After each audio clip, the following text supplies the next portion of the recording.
Halo halo, apa kabar Lur? Mimin doakan semoga sehat selalu dan lancar rezekinya. Pada kesempatan kali ini, Mimin ingin merangkum sebuah film yang berjudul Love and Murder, Sheep and Wolf. Film Jepang yang dirilis pada tahun 2019 ini menceritakan tentang seorang pria pengangguran yang sudah putus asa dengan hidupnya. Saat hendak mengakhiri hidupnya, pria tersebut menemukan sebuah lubang di tembok. Saat diintip, ternyata lubang tersebut mengarah ke sebelah kamar kontrakannya, yang dimana ternyata selama ini dia bertetangga dengan seorang wanita muda dan imut. Karena penasaran, maka si pemuda terus mengintip kegiatan sehari-hari wanita tersebut. Tapi, siapa sosok wanita tersebut nantinya akan terbongkar di film ini. Ya udah, tanpa berlama-lama dan banyak spoiler di awal, mending kita langsung aja ke alur ceritanya. Cus gaskeun.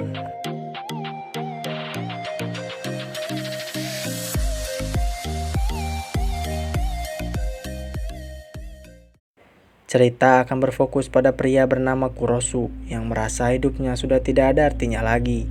Tak lama dia pun mengambil ikat pinggang dan mengikatkan ke lehernya. Ternyata dia berniat untuk bunuh diri.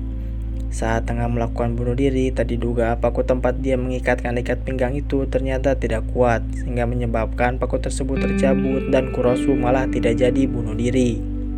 Setelah gagal bunuh diri, dia pun melihat sebuah pancaran cahaya dari balik lubang dinding kamar kontrakannya. Setelah diintip, ternyata lubang itu mengarah ke sebelah kamar kontrakannya, yang dimana kamar di sebelahnya ternyata dihuni oleh seorang wanita muda dan imut. Karena penasaran, Kurosu pun terus mengintip kegiatan sehari-hari wanita itu lewat lubang dinding kamarnya itu. Satu ketika saat wanita itu sedang membuka seluruh pakaiannya, Kurosu kaget dan sangat ingin melihat wanita itu. Tapi sayangnya lubangnya terlalu kecil untuk mengintip semua ruangan si wanita. Karena sudah terlanjur penasaran bercampur dengan nafsu, maka Kurosu pun nekat keluar kamar untuk langsung mengintip si wanita.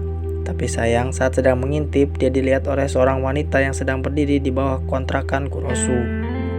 Tetapi wanita itu tidak memperdulikan kelakuan bejat Kurosu. Tujuannya hanya mengantar makanan kepada kakaknya yang juga tinggal satu kontrakan di bawah kamar Kurosu. Setelah wanita itu pergi, Kurosu dengan watadosnya langsung mengambil serta melahap makanan yang dibawa wanita tadi. Saat sedang lahap memakan makanan tersebut, Kurosu sangat kaget karena ternyata kelakuannya itu dilihat oleh wanita yang selama ini Kurosu intip. Tapi dengan sopannya wanita tersebut memperkenalkan namanya yaitu Miyaichi.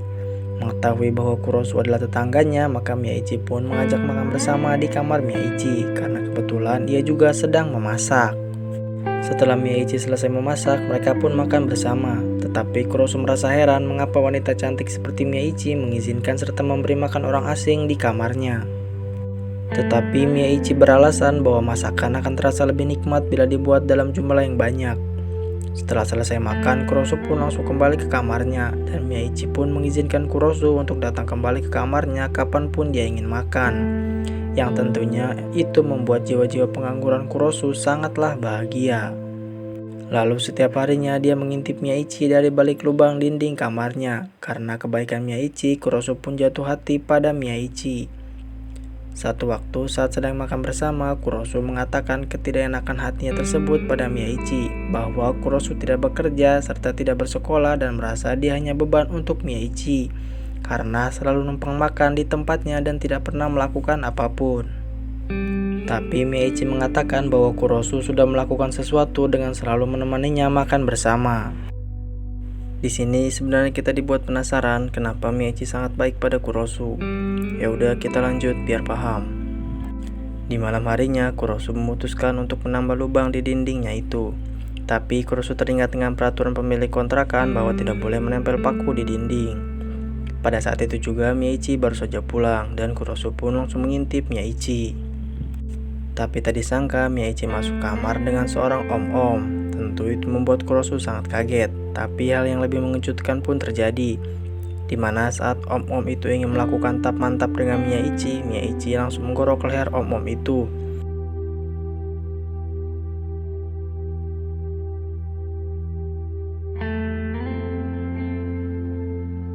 Kurosu yang kaget melihat kejadian itu sontak takut, cemas, dan kebingungan. Tapi tak lama pintu kosan Kurosu diketuk oleh Miyaichi sambil mengatakan,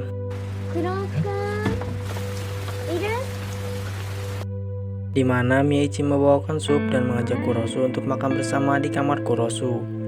Saat sedang makan, Kurosu melihat kelakuan Mieichi yang seperti biasanya. Maka Kurosu pun berpikir bahwa yang tadi ia lihat hanyalah sebuah ilusi. Itu juga diperjelas saat Kurosu kembali mengintip kamar Mieichi yang ternyata tak ada bercak darah sama sekali dan masih rapi seperti biasanya. Setelah itu, Kurosu pun mengintip teman Mieichi yang baru saja berkunjung ke kamar Mieichi, di mana hal tersebut diketahui oleh teman Mieichi itu. Teman Mieichi ini bernama Reina. Pada malam selanjutnya, di mana Kurosu sedang merapikan kamarnya, dia mendengar Mieichi baru saja pulang. Tetapi saat diintip, ternyata Mieichi kembali membawa seorang pria.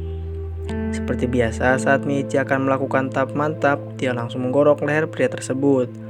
Dari kejadian itu, Kurosu pun baru sadar bahwa apa yang dia lihat kemarin bukanlah ilusi, melainkan kenyataan bahwa wanita yang sangat ia sukai adalah seorang psikopat.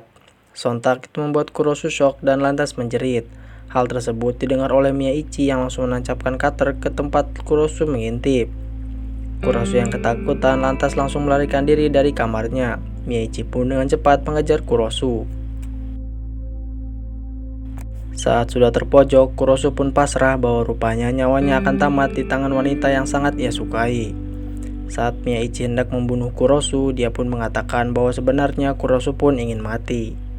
Hanya saja saat pertama kali melihat Mieichi dari balik lubang, dia sangat jatuh cinta pada Mieichi dan mengurungkan niatnya untuk bunuh diri.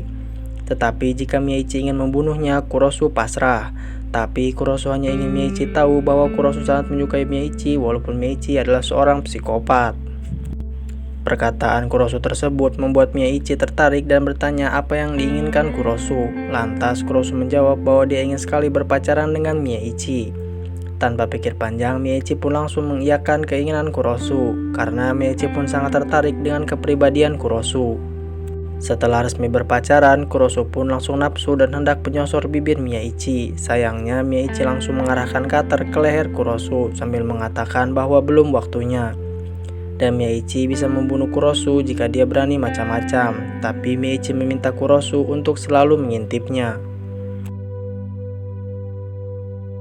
Keesokan paginya, saat Kurosu sedang mencuci baju, dia disapa oleh wanita yang tempo hari mengantar makanan yang ternyata sedang menjenguk abangnya yang kabur dari rumah.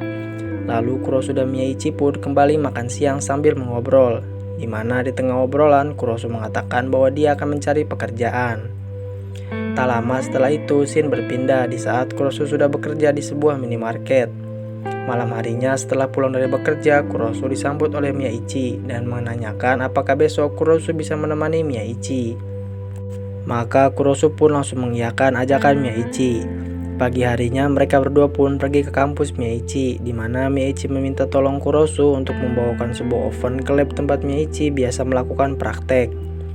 Mulai dari sini pula Kurosu selalu diajak untuk melihat aksi membunuh Mieichi saat sedang mengeksekusi korbannya.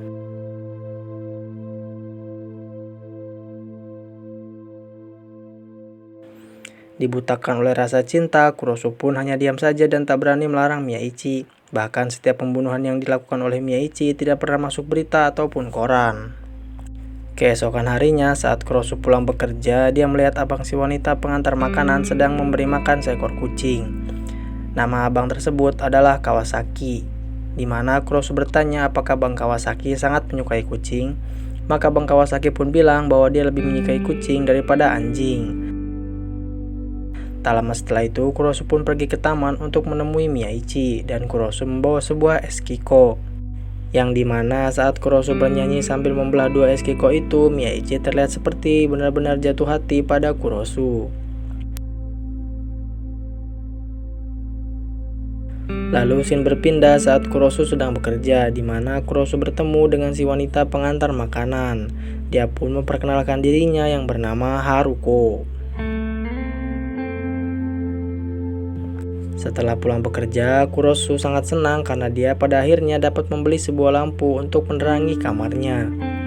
Dia pun buru-buru ingin mengatakan pada Mieichi, namun sayang Mieichi belum pulang. Tapi Mieichi menaruh sebuah kertas yang bertuliskan kalau Mieichi akan pulang tepat jam 10 malam.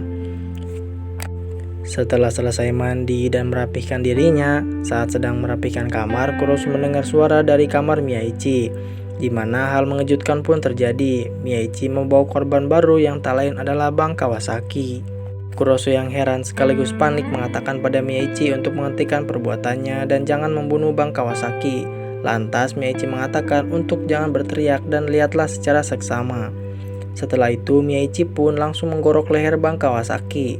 Di sini kita dibuat penasaran lagi kenapa Miyaichi membunuh Bang Kawasaki. Jelas-jelas dia sangat baik terhadap hewan, apalagi kucing. Oke, lanjut. Tak lama setelah itu ada sejumlah petugas yang langsung datang ke kamar Miyaichi dan langsung membereskan TKP pembunuhan. Yang ternyata petugas itu dikepalai oleh Reina. Kurosu pun langsung mendatangi Reina di kamar Miyaichi dan bertanya mengapa Miyaichi membunuh Bang Kawasaki. Maka untuk menjawab pertanyaan Kurosu, Reina mengatakan lebih baik melihat daripada mendengar. Reina pun langsung mengajak Kurosu untuk melihat kamar Bang Kawasaki. Setelah melihat kamarnya, ternyata selama ini Bang Kawasaki menjadikan kucing sebagai bahan eksperimen.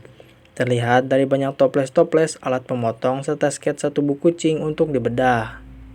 Kurosu yang kaget karena hal itu langsung terdiam dan akhirnya menyadari bahwa selama ini Miyaichi membunuh orang bukan tanpa sebab dan bukan hanya membunuh orang karena kesenangan belaka. Ada maksud serta tujuan tertentu yang membuat Miyaichi harus membunuh setiap korbannya tersebut. Keesokan paginya Miyaichi datang ke kamar Kurosu lewat jendela karena pintu kamar Kurosu dikunci. Tapi Kurosu beralasan bahwa dia sedang tidak enak badan. Lalu Miyaichi berusaha menghibur Kurosu. Tetapi Kurosu malah mengatakan pada Miyaichi untuk berhenti membunuh. Miyaichi yang mendengar perkataan Kurosu tersebut langsung kesal dan langsung meninggalkan Kurosu. Sore harinya setelah pulang kerja, Kurosu disapa oleh Haruko. Haruko pun bertanya pada Kurosu kemana abangnya selama ini. Kurosu yang mendengar pertanyaan Haruko tersebut langsung panik dan mengatakan dia juga tidak tahu kemana perginya Bang Kawasaki. Tak disangka ternyata Miyaichi mendengar semua pembicaraan mereka berdua di atas tangga. Setelah mengetahui bahwa Haruko adalah adik dari Bang Kawasaki, Miyaichi pun menawari Haruko untuk menunggu di kamar Miyaichi. Kurosu yang tahu kalau Miyaichi berniat membunuh Haruko langsung mengatakan bahwa Miyaichi memiliki janji keluar bersamanya dan menyuruh Haruko untuk pulang saja. Dan jika nanti bertemu dengan Bang Kawasaki, maka Kurosu akan langsung memberitahu Haruko. Haruko pun mengiyakan perkataan Kurosu. Melihat Kurosu menghalangi Miyaichi, Miyaichi pun terlihat sangat kesal. Hari Rabunya, Haruko mengajak Kurosu untuk bertemu di kafe. Di jalan, Kurosu dihalang oleh sebuah mobil. Ternyata mobil tersebut adalah mobil Reina. Dan meminta Kurosu bekerja sama dengannya untuk menutupi pembunuhan Kawasaki. Di kafe saat sedang mengobrol, Haruko mengatakan akan melapor pada polisi jika abangnya tak kunjung ditemukan. Kurosu yang panik langsung melarang Haruko untuk melakukan hal tersebut. Untungnya Haruko menuruti perkataan Kurosu, tapi Kurosu dibuat panik lagi kala Haruko meminta dipertemukan dengan pemilik kontrakan agar dapat melihat keadaan kamar abangnya. Mau tak mau Kurosu pun menuruti kemauan Haruko.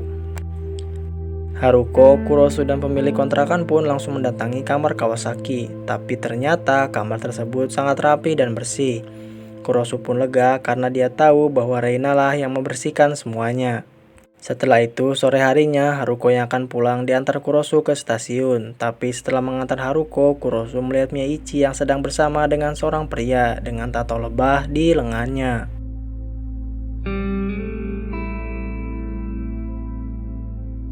Di kontrakan saat mereka sedang makan bersama, Kurosu menanyakan sesuatu pada Miyaichi yang membuat mereka saling mencemburui satu sama lain. Melihat Miyaichi yang marah, Kurosu pun langsung memeluk Miyaichi untuk menenangkannya. Tapi saat Kurosu ingin nyosor, Miyaichi langsung menancapkan sumpit ke leher Kurosu dan mengatakan masih belum boleh. Keesokan harinya, Miyaichi pergi ke markas pria bertato lebah di lengannya. Ternyata perkumpulan tato lebah itu menuntut balas pada Miyaichi karena sudah membunuh salah satu anggota mereka. Kalau diingat, cowok kedua yang dibunuh Miyaichi di film ini, dia punya tato lebah di lengannya. Mereka nggak akan membunuh Miyaichi, tapi Miyaichi harus mau melakukan sesuatu untuk menebus kelakuannya. Sayangnya Miyaichi yang hyper carry langsung menolak tawaran mereka. Tapi saat hendak pergi, Miyaichi ditanyai oleh bos geng tato lebah siapa itu Kurosu dengan pertanyaan seperti mengancam.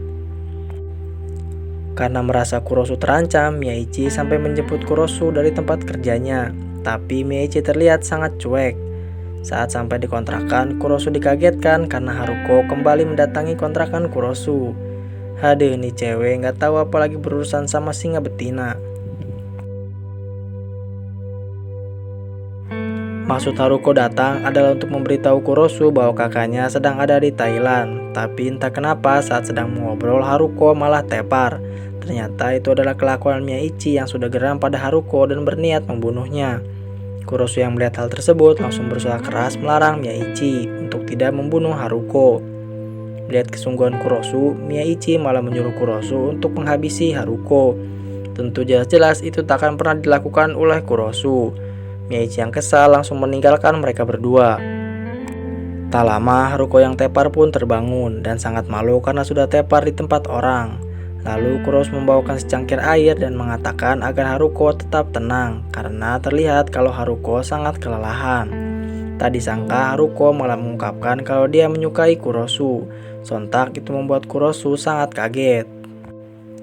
Tak lama setelah itu, Reina datang ke kontrakan Kurosu. Niatnya akan membereskan mayat Haruko, tapi sayang Haruko malah masih hidup. Lalu Reina menanyakan apa yang diperbuat Kurosu sampai Miyaichi tidak bisa menghabisi korbannya. Keesokan paginya, Haruko kembali bertemu di kafe dengan Kurosu. Haruko berniat mengembalikan sapu tangan yang dibawa Haruko dari rumah Kurosu, sembari mengatakan bahwa apa yang dikatakan kemarin adalah sebuah keseriusan. Setelah itu dia pun pergi, tapi dia mengatakan bahwa besok dia akan menunggunya lagi di kafe ini tepat jam 8 malam dan meminta Kurosu untuk memikirkan jawabannya besok. Pulang dari kafe, Kurosu dihadang oleh mobil yang mirip dengan mobil Reina, tapi mobil tersebut ternyata adalah mobil geng Tato Lebah. Lantas Kurosu pun diculik oleh geng itu. Di markas geng Tato Lebah, Kurosu dipaksa untuk membujuk Miyaichi untuk membunuh seseorang. Tapi Kurosu menolak. Ketua geng tersebut mengancam akan melaporkan Miyaichi ke polisi karena sudah membunuh teman mereka. Kurosu yang kebingungan dan kelabakan malah disayat pipinya untuk memberi peringatan pada Miyaichi. Sepulang dari markas geng Tato Lebah, Miyaichi melihat pipi Kurosu yang tersayat. Tentu itu membuat Miyaichi sangat marah dan bersiap mengeluarkan mode tempurnya. Demi melindungi Kurosu, Miyaichi rela melakukan apa yang diminta oleh geng Tato Lebah.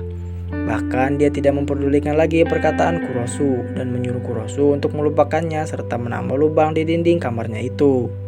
Di malam harinya, Kurosu yang akan pergi menemui Haruko mengintip Miyaichi sejenak dan melihat kalau Miyaichi sedang mengeksekusi seseorang. Tapi dia terlihat menangis saat membunuh korbannya. Kurosu yang sadar bahwa Miyaichi sebenarnya sudah tak ingin membunuh malah mengikuti kemauan geng Tato Lebah. Kurosu yang kesal akan hal itu langsung berlari ke markas geng Tato Lebah dengan teriakan ala-ala Genjeh.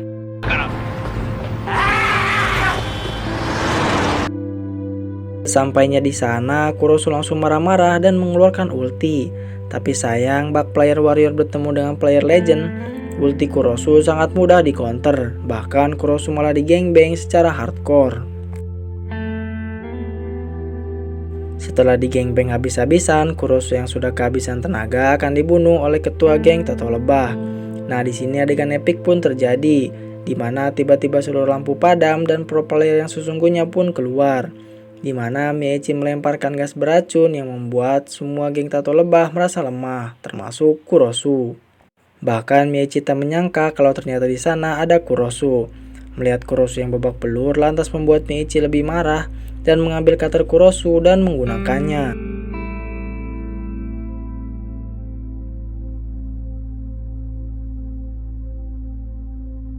Setelah berhasil membunuh raja terakhir, Miyaichi membopong Kurosu. Kurosu pun mengatakan mengapa Miyaichi membunuh geng Tato Lebah, padahal Miyaichi jelas-jelas membantu mereka melakukan pembunuhan. Tapi Miyaichi mengatakan bahwa yang dia bunuh tadi juga adalah salah satu geng Tato Lebah. Kurosu pun sangat senang mendengar hal itu. Lalu mereka pun akhirnya bercumbu mesra untuk pertama kalinya. Mimin pikir di sini ceritanya udah beres dan bakal berakhir happy ending. Tapi ternyata Miyaichi malah menusuk perut Kurosu dengan beralasan bahwa Miyaichi ingin merasakan sensasi membunuh orang yang sangat dia cintai. Tapi yang lebih absurdnya, Kurosu malah mengatakan kalau dia merasa senang dibunuh oleh Miyaichi. Akhirnya Kurosu pun juga mati.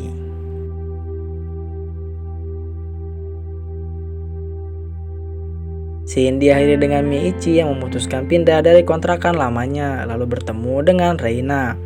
Di sini Reina akan bertugas membersihkan kamar Kurosu. Miichi pun sekarang merasa lega karena dia sudah tidak lagi diintip oleh Kurosu. Tapi tak lama setelah itu ternyata Kurosu masih hidup, tapi dengan keadaan yang sangat babak belur. Jadi ternyata maksud Reina membersihkan kamar Kurosu adalah membantu mereka untuk pindahan. Dan Miichi yang tidak lagi diintip maksudnya adalah mereka akan tinggal bersama mulai saat itu.